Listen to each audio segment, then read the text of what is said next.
So you want to make sure that you can grow and that no matter who is coming to you, they are going to be excited, and you're going to be excited because you're going to know how to work with the newer folks that are coming in.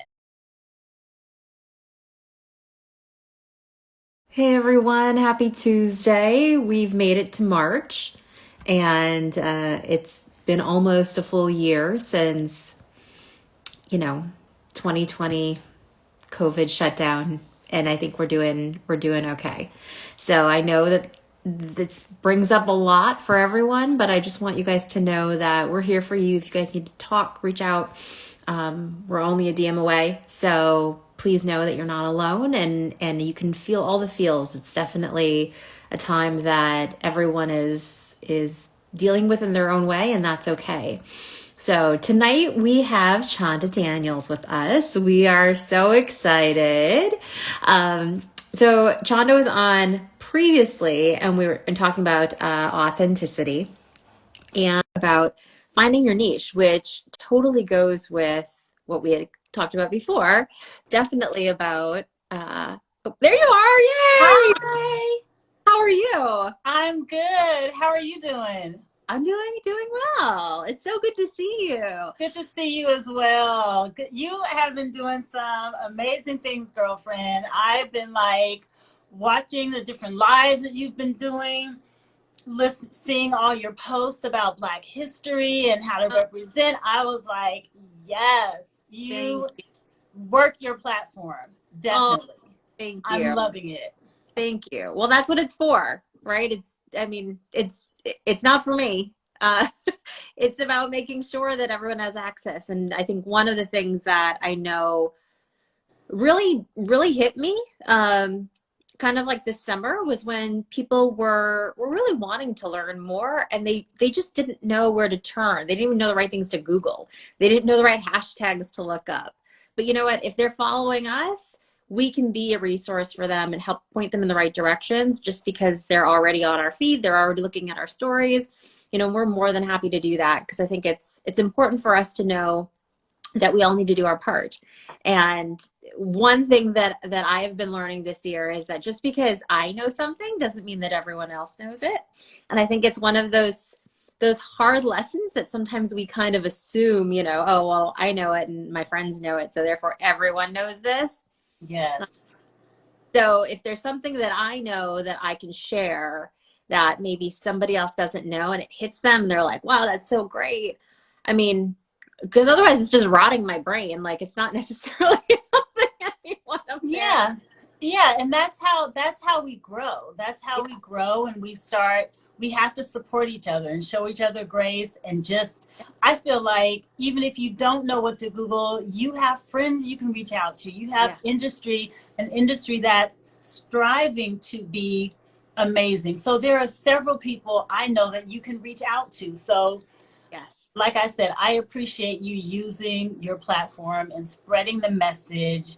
Every time I see it, I'm like, that is on point. Aw, That thanks. is 100% someone using the platform they have for good. Well, thank you. I appreciate that.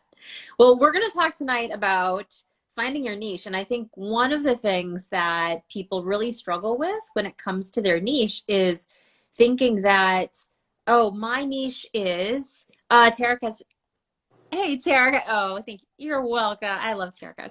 Uh, one of the things that people struggle with is they think, especially in weddings, they think that anyone getting married, oh, it's their niche, because there's people who are getting married and people who are not getting married.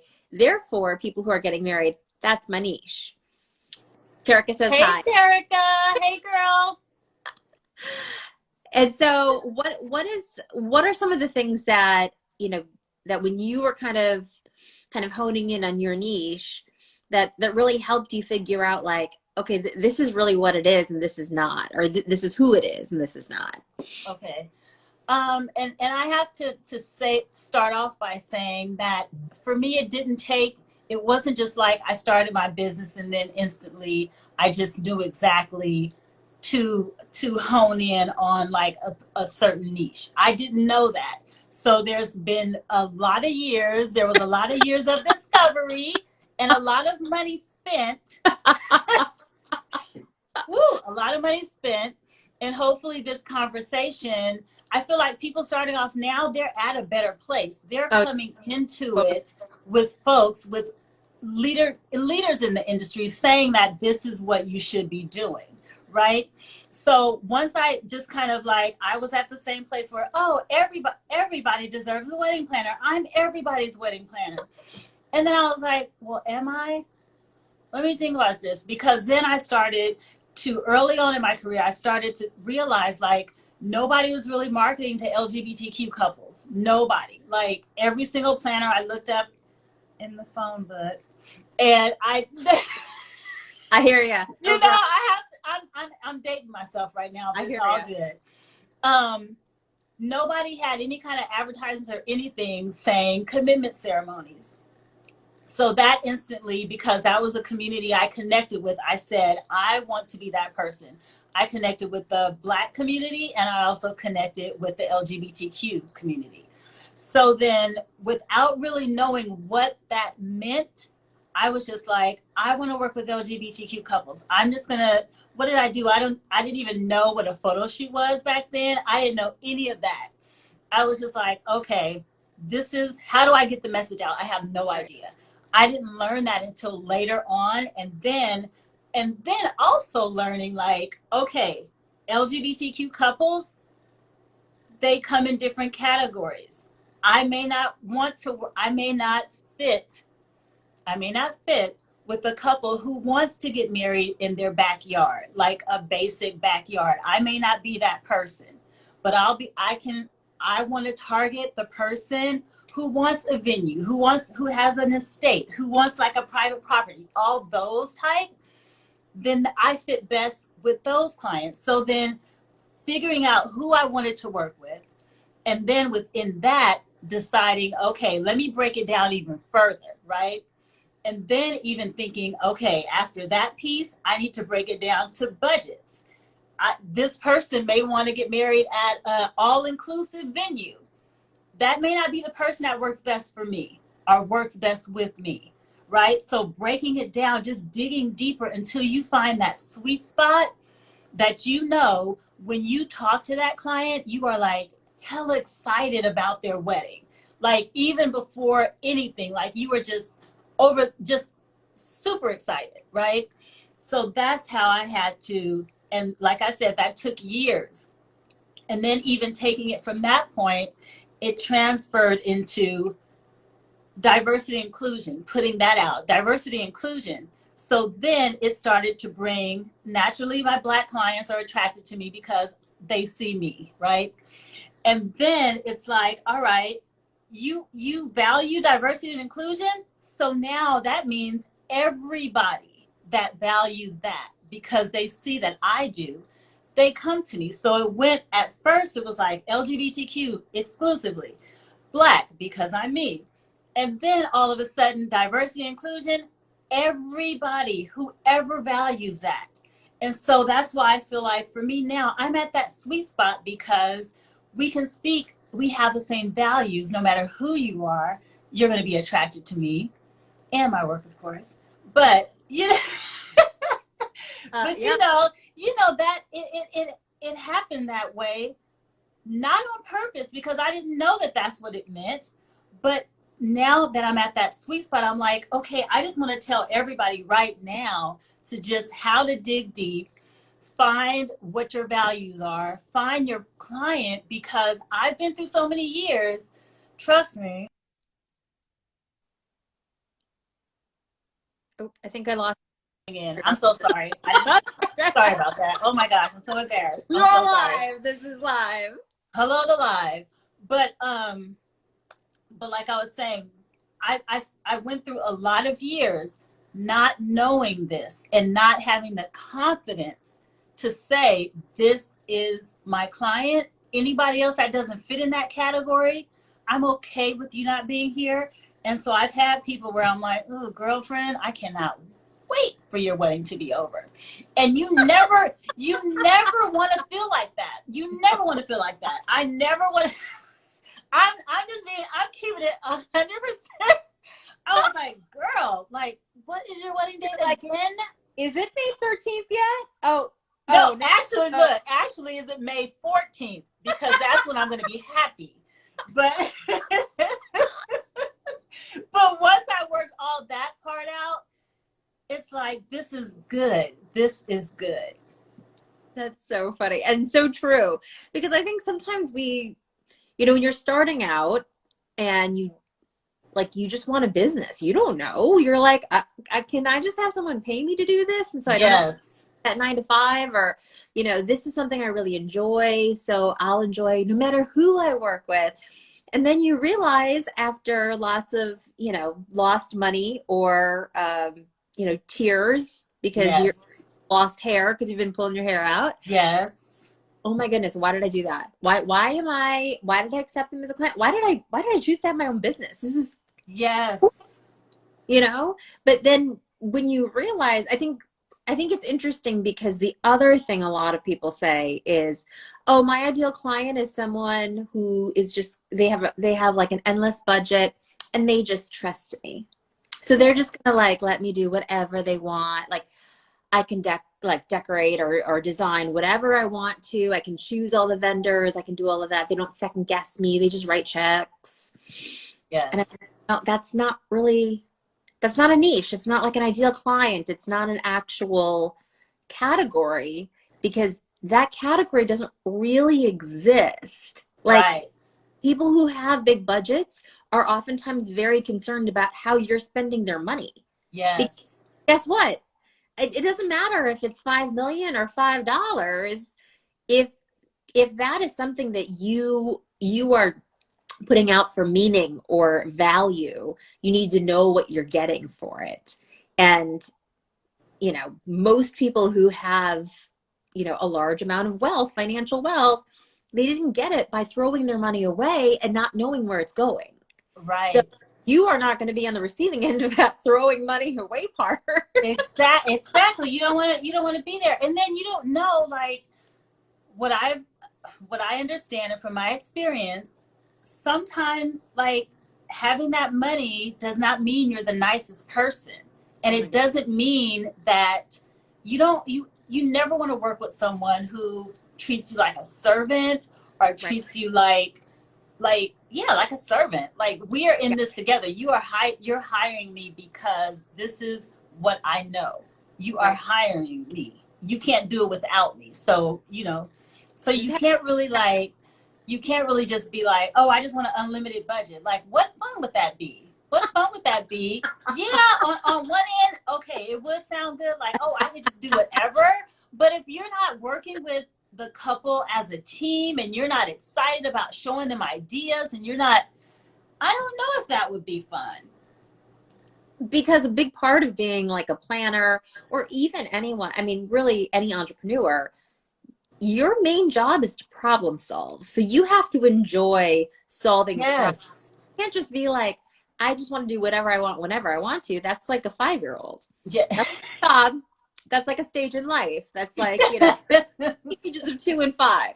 We're talking about like career here. So if you're like actually going to be an entrepreneur, a big part of that is solving problems. You want to present, you want to offer something that no one else is doing, right? That no one Exactly. is going to be able to replicate because you offer a value for your service or product that no one else can.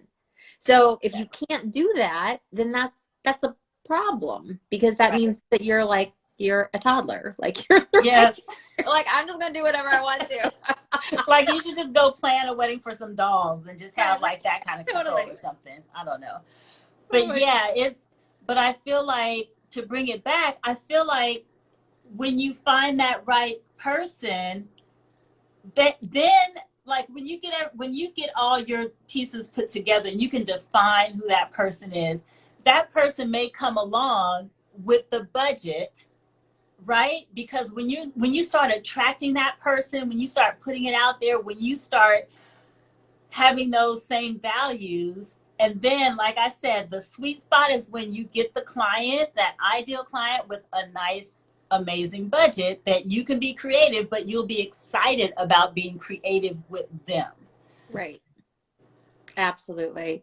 So what would you say to people who are, you know, they're kind of aware of what their niche is or who their ideal client is, but when it comes to budget's always an issue for them.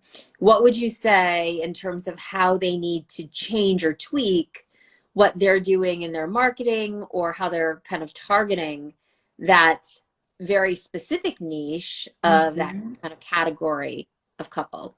So what I would say is, like I broke it down with LGBTQ couples, right? So let's just use that as an example. So LGBTQ couples, I defined like what budgets would work best for me, and then start thinking like, okay, what kind of folks would typically fit in this income? What would they watch on TV? What brands do they like? Like, think about, how are those brand commercials, how are they made? Like, what are the things, like, you have to get in their mind and think, what would they click on? So then you can make sure that your feed, right, Mm-hmm. looks Yeah. and feels like, say for instance, if that person, let's say Pottery Barn, if they love Pottery Barn, you know, the muted, the natural colors of Pottery Barn and the look of Pottery Barn. Okay, that's what your Instagram needs to look like. That's what your marketing needs to look like. So it does take like doing that research and really digging deep and finding, really defining and telling a story, making up a story of what that person is, and then everything that you do speak to that person. I love it. I love it. And I like your example of Pottery Barn because it can very easily be Yes. tweaked because okay, there's Pottery Barn and we all know Pottery Barn, but then there's Yes. and Yes. then there's anthropology. Yes. And then Yes. so if you're thinking all within this kind of decor home, you know, or Crate and Barrel or Yes. CB2. So you're thinking of all of these different brands. They're similar and they might have things that could possibly work from like to and from another store that could be interchangeable, but the overall vibe is different. If Yes. you can't put your finger on that overall vibe, you can't hone your feed on Instagram. You can't hone Exactly. your vibe on your website. So and Exactly. what you said is perfect because it is. If you don't know what that is, you haven't really fleshed it out. You're like all like You're you're all over. You're yeah, all over the place.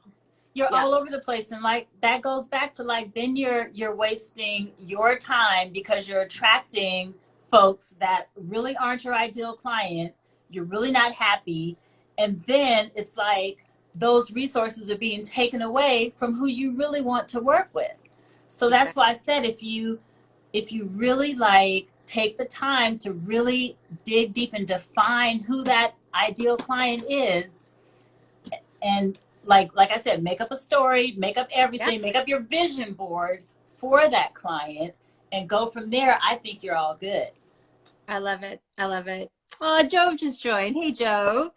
I Uh, saw Erica join too, and I saw some other friends. Hey, friends. I love it. I think that people oftentimes too, when they're first getting started, they're just so happy to get any client. And so, I Yes. mean, and listen, we've all, for those We. of us who've Oh been around, yeah. Joe says hi.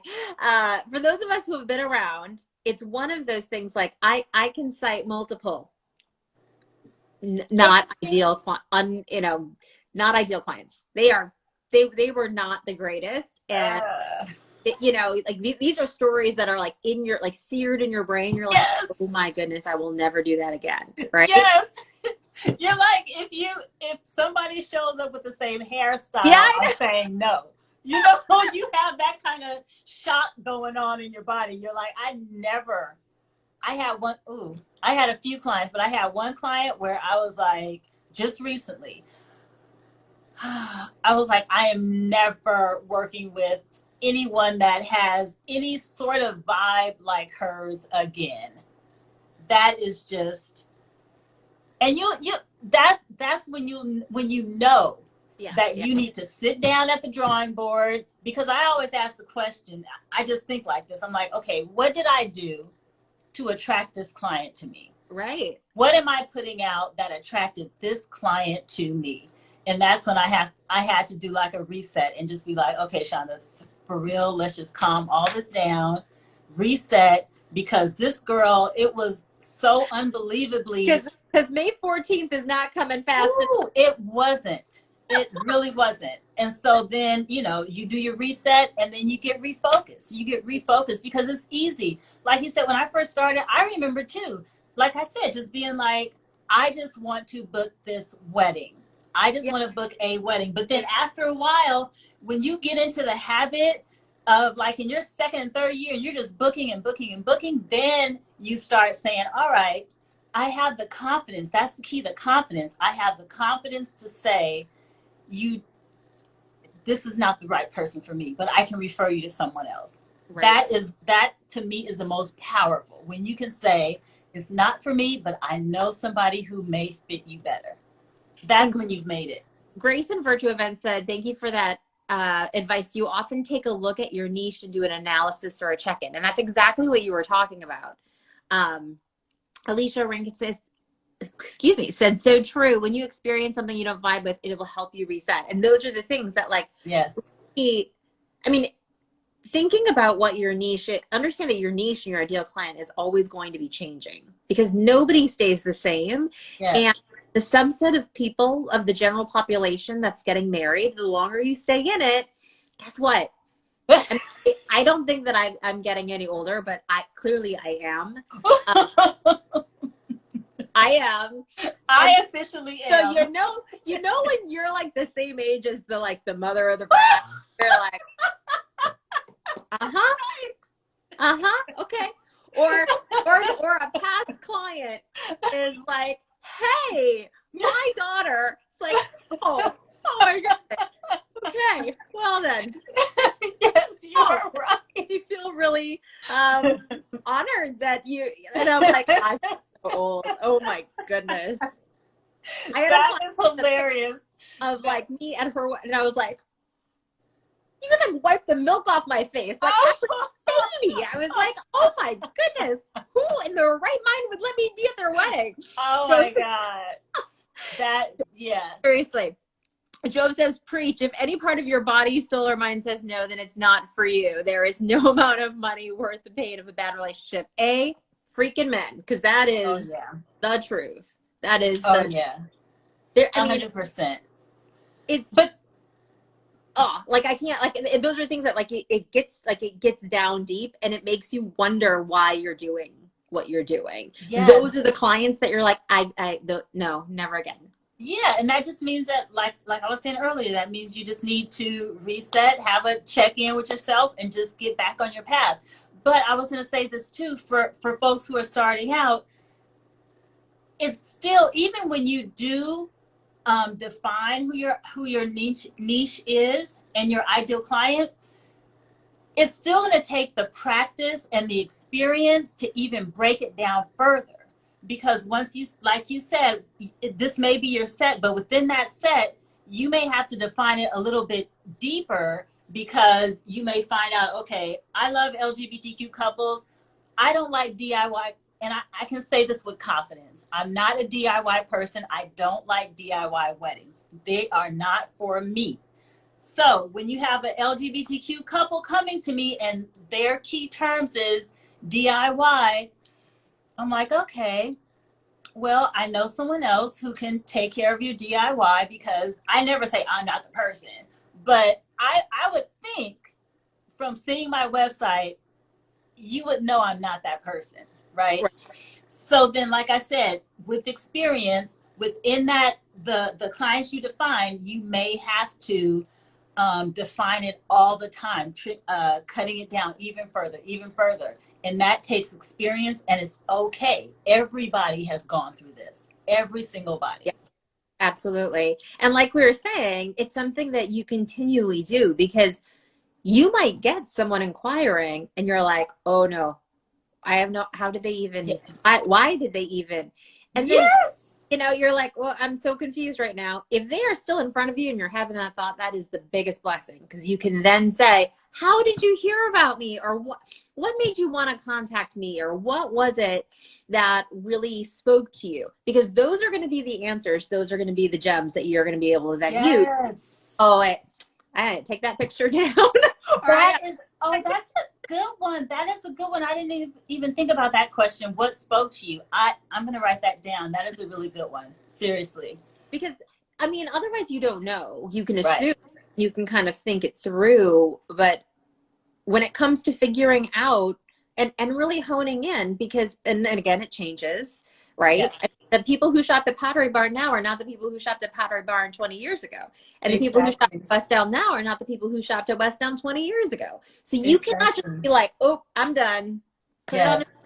and never look at it again. You actually have to go back and be like, ooh, wait, oh, did I know that that's no longer the vibe? Or did I know that that's like, oh, West Elm is now like mid-century modern and it used to be like young, hip, cool, Right. minimalist. This is a totally different vibe. Like, See, okay, so I'm just gonna say this. I want to have a Janet Jackson like career. I want to, girl. I yes, want to be like where, you know, we are the Control fans, the Dream Street fans, But Janet has known how to change with us, and so you may have new people that's just found out about her, and they're fans.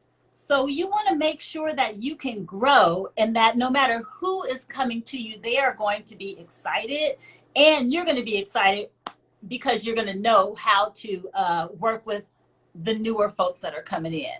Because like you said, I feel like mothers, I have a lot of mothers that find me, and I like it because the most recent one, she was just like, I wanted to make sure my daughter was taken care of, and I felt like she would be taken care of with you. That sent me over the top. That made me feel so good that a mother felt comfortable that I would handle her daughter and her daughter's wife's wedding. Like, that was absolutely amazing. So it is a good thing that moms are finding us. I agree. I agree. And it's definitely a different type of mom. I mean, and even that, like understanding that if you're trying to speak to moms, understanding who Yes. are, what is that message? It's not just about the bride or the couple. It's about, who is it that's making those decisions? Because if Yes. maybe it is the groom, maybe it's the bride, maybe it's the aunt, maybe her parents had passed away. You don't know who that is, but you need to know what speaks to them, so that Yes.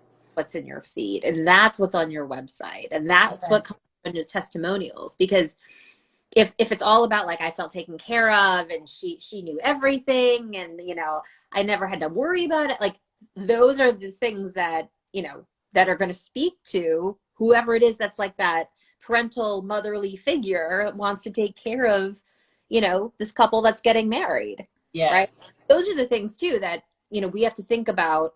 Okay, is it just the design aspect that you're looking for, that you want to kind of put out there, or are you really trying to show all those other kind of intangible things that you offer that create value, so that Yes. like, yes, I will write you that blank check because you are going to make me safe and You tuck me see, away. yes, and you see Like, it. But you know what I like? This kind of reminded me of something too, about how when you have, oh, the importance of reviews, the important importance of reviews, because all of that even leads to your ideal client. Because like you said, the moms, having the moms like put in a amazing review. I don't encourage them. I mean, I encourage them. I send them the list, but the reviews that we get, they are like amazing, because that mother will absolutely, they do research. So they will look at the reviews and see the point of view from another mom, and then feel comfortable moving forward. yeah, So having those reviews from your ideal client that's another area that can help you attract more. I love that. That's so good.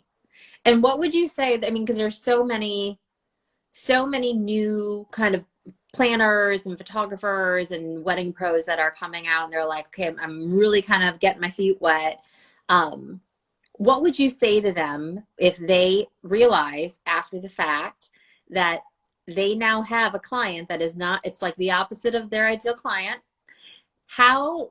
What tips, what kind of special mantras would you give them to help get them through that? Because I think it's one of those things, like sometimes we don't know what we don't know until it's like literally, you know, yelling in our face and like Yeah, yeah, oh yeah.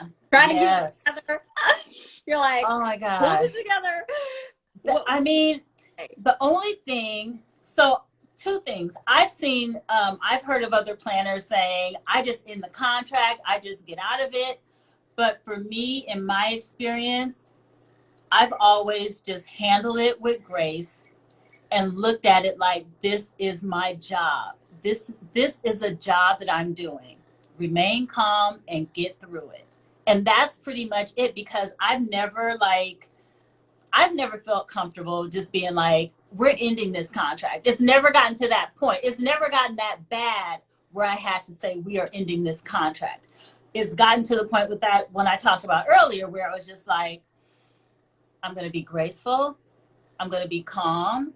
We're going to get through this. And I never, after that point, I never have to talk to them again. Right? So just, but if it's like, if you're in danger, if somebody is, I did add that onto my contract, like if we are in danger or if we feel harmed or abused or anything, then yes, you can go. Like we can go. It is in our contract. I would say for every new person, make sure you have that clause in your contract. Like at any point when if you or your team feels uncomfortable, that you can leave the wedding, you can cancel the contract, like put that in there. I didn't have that in there at this time, but after that incident, seriously, everything, my contract got like revised big time. So that's what I would say. Handle it with grace if you can, but if it gets dangerous, then I would say get out of it. Yeah, no, it's not worth it. For sure. Absolutely. And I think that, because I mean, I've seen a lot of different people giving advice on different Facebook groups or, you know, in clubhouses or, you know, all sorts of different types of groups. And one of the things that I see consistently, there's a group of pros, not like a formal group, but like a type of pro that says, no, get out of that. Just try to cancel it as soon as possible. And then there's another group that's like, no, stick it out. You know, you never know what's going to come out of that. Not to mention your own personal growth. And then there's kind of this group that's like, I don't know. Like, I don't know because I haven't had that experience yet. And I think it's important. Like if you fall into that group, like, I don't know, because it's never gotten that bad. You need to think about what if it does get that bad, because that means you have to prepare for that. You have to assume the absolute worst. Yes. Happen so that you're prepared, because that's, I mean, really the job of any wedding professional is that they're hiring you because this is not your first time at the rodeo. So you should have worst possible scenario ready to go, because you know, as a professional, as an expert, you've seen or heard or know that this could happen. Yes. So I love that you, like, the minute that you're like, this was not obviously a good situation, I'm revising my contract right away, because that's your safety net. That's really what you need to kind of rely on. Yes. And that's my biggest advice for the folks who fall in the middle. Like the folks who are confident to be like, I'm out of there, you're good. But the ones who are in the middle, I would say definitely put that in your contract to be ready just in case. But hopefully if you do your work, if you do your homework, but you know what, I can't even say that because it happened to me, even though I had defined every single thing and I went through all of what I had laid out. This one actually snuck in under the covers. So wait. I have a question. Yes. So now in retrospect, looking back, are there any like kind of red flags that you're like, ooh, if I see this ever again, I know that it could, not that it will, but that it could lead to the situation? So it would be budget. It would be budget. And then just having like, first of all, it would be budget based on where they're getting married and their budget. Those two key things, if those two key things don't match, that is a red flag. When you because when you say where they're getting married and their budget, what do you mean? Like, well, because this person, when they came to me, they already had their venue picked out. okay. So they had their venue picked out, but then the budget, I already knew in my head what a realistic budget should be at this venue. But when they told me their realistic budget and what they were working for, I should have been like, oh, hell no, I'm out of here. But I was like, oh my gosh, this isn't open. Oh my gosh, blah, blah, blah. I don't want to say too much. Who knows who's watching? But I was like, I should have been like, okay, this is not realistic. I'm sorry. No matter how good you're making this sound to me, how you're trying to appeal to me, it's just not going to work.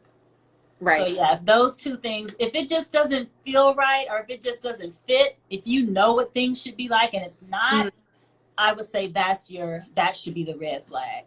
that's really good. I also always say that, like, if someone is asking for, you know, well, is there any way that we could, whether it's get a discount or a Yes, yes, or that too. that we could do to make it a little bit more economical, or if we cut this out, or if we change the flowers, or we change this.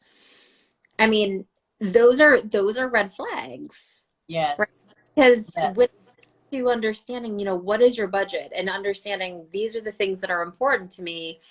Okay, so, and even building in those contingencies, like, okay, so if there, this is going to be that kind of buffer amount, is that okay with you? Because if it's not, then you have to know what you can take out of whatever else that you've already decided this is what you want. If you exactly. don't know that, then that's going to be an issue that's going to pop up later on. And, like, I mean, obviously later on, meaning like emotions are like this, and like, Yes. like, it's that at that point, it's just like, why would you want to, that's like walking into a fire. Like, I Ex- not necessary. Exactly. And you know what else ties into this conversation too? When you identifying like what Yeah. budget do you feel, what is your minimum budget? What budget do you feel comfortable working with? Because then when you have those conversations, your first conversations with your potential clients, you can say, like, even if you ask them what's your budget? Like, how much are you investing in your wedding? If they have no idea, you can set the tone and say, this is a budget that works. Oh, look at that. This is the budget that works best for me and for my company. This is historically what works best, right? And then that person can be like, okay, well, I know we weren't thinking about spending that much, or, oh, okay, we're all good, and you keep it moving. So that ties into also the experience, the everything, like Yeah. Yeah. it, taking the time. Like I said, everybody who starts off now, I feel like they are at such I an know.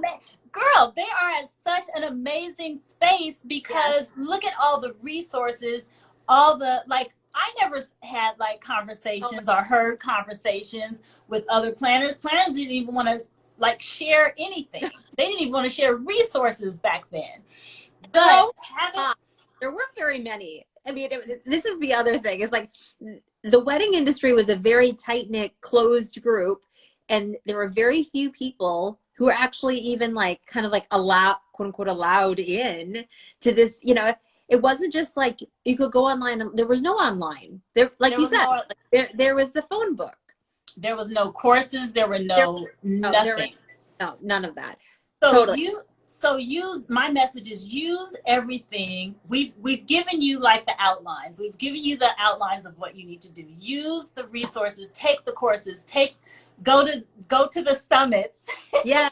Do all of that, like soak all of that education in, so then you can move forward and start your business or continue your business in a good way, so you Yeah. can make money, so you can be happy, because we all know, like, we're in this because we love it and we're passionate about it.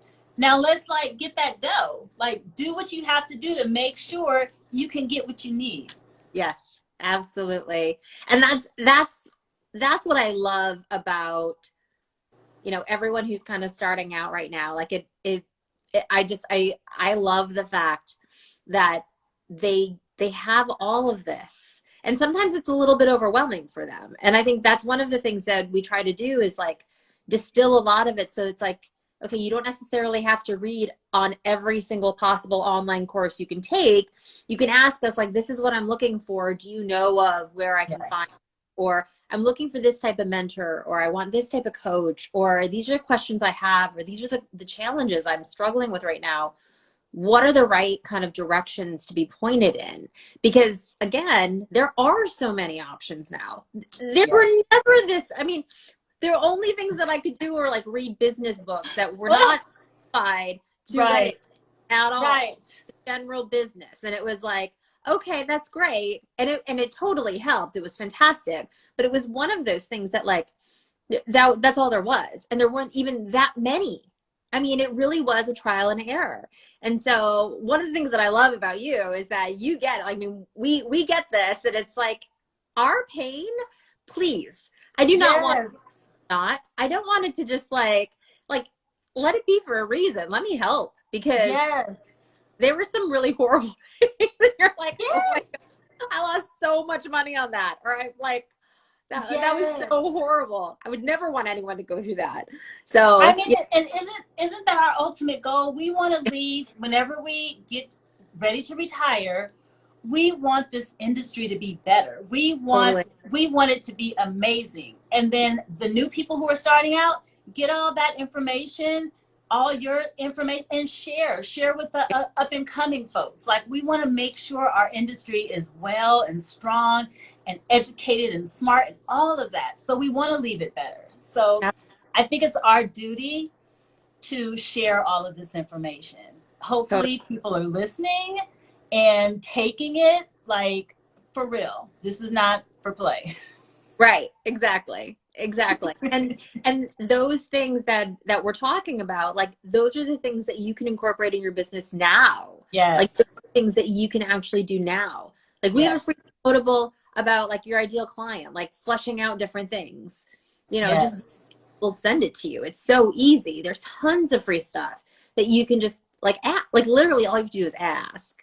And I think that's the thing that a lot of people don't realize. Like, it's really like, that's what we're about. It's not about like, I don't know, like it's some private information. Like, you're going to steal all my clients from me. Like, there's so many people getting married in this world. Oh my goodness. There are there's no way. No. And what I love about what you said about like the DIY client, right?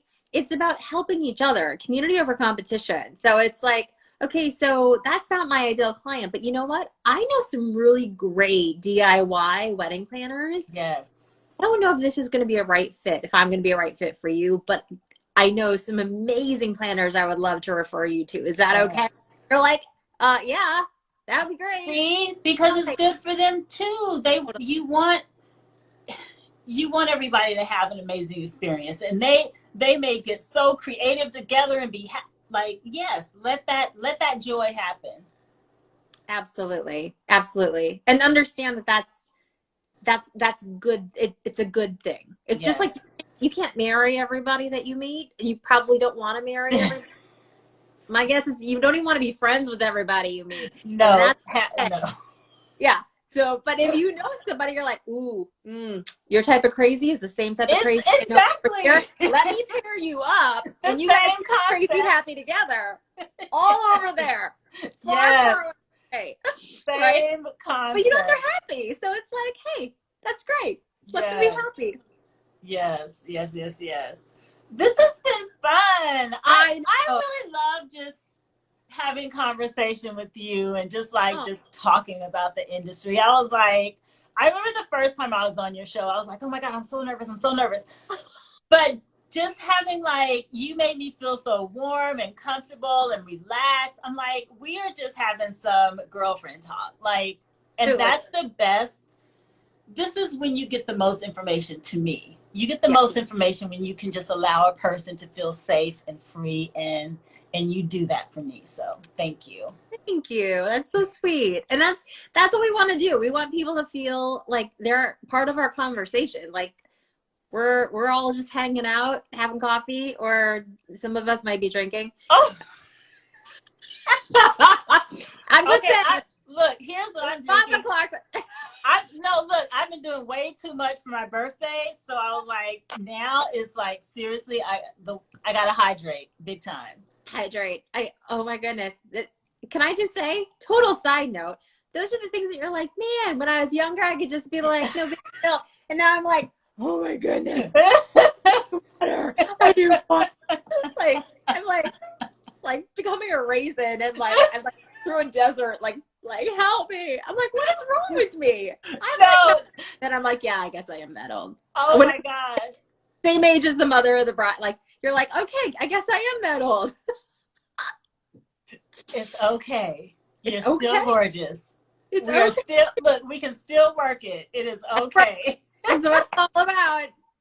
Hey, listen, if we got J-Lo looking like J-Lo, and I'm like, oh, we can do this. Oh Totally. my Right? God. Wait, no, if we have Janet looking like I Janet, know. See? we can definitely do this. Oh, we're good. We, We're we, for life. we are set. We are set. So I'm so excited. Like, we're going to continue this conversation on Yes. Clubhouse tomorrow. I I know. love this combination. Well, and I think it's great because a lot of people, some people can do evenings and they like the visual. And some people, they really like Clubhouse, just the audio part. And Yes. it's great because it gives people those options. Like you can tune into Clubhouse during the day and like, have it on and you're on mute doing whatever else you need to do. And it's like a podcast in the background. And Yes. other people, it's like, no, I want to like see human beings and like I see all like the weird it. like things that go on, and that's cool too. Like, so we want to be able to have that as, give more options to people because, people are everywhere. So whatever we can do to be close to everywhere, we'll try. We'll Sweet. try. Sweet. You're such a genius. I'm like, you are just like on top of everything for real. You're so sweet. I love it. So tomorrow Yes. morning, you are like waking up at like the crack of dawn. But okay, but you know what? I'm okay because I get up at 4 a.m. anyway. I get up at 4. I have to exercise or else I won't do it at all. So I'm up. I'm up early. Well, I love it. So tomorrow morning, if you are on the West Coast like Chanda, it's going to be 7 a.m., people. 7 a.m. Bring So your like coffee. coffee. If it's vodka, just blow on it. Pretend like it's and so you can tune in early. If you're on the East Coast, it's going to be 10 a.m. We're on Clubhouse. My handle is my name. I changed it because people were like, what? I don't know. You have a last name? I'm like, I do. And they're like, oh. It's Megan Garmers. So it's like my entire name. Okay. You can search it up that way. You can also search it up with the Bridal Masterclass. It's in there, but Okay. Megan Garmers. And Chanda, yours is at? Mine is at CD_Chanda Daniels. Okay. So the same as my Instagram. Yep. Awesome. Okay, great. Well, we're gonna be posting this live in our feed, and in the caption, it's going to have all of our information to join us tomorrow as well. So I'm looking forward to it. I will see you in Clubhouse. Hear you. All right. In the morning I'll have my juice. You're so funny. I know, right? I'll have my juice. I'm gonna just, I'll just order up and be like, I'm ready to go. Look, we'll never know. We'll never know. The Clubhouse, you will never know. Yeah. Love it. All right. Well, have a great night, everyone. Thanks for joining, and join us tomorrow in Clubhouse. Bye. We'll see you later.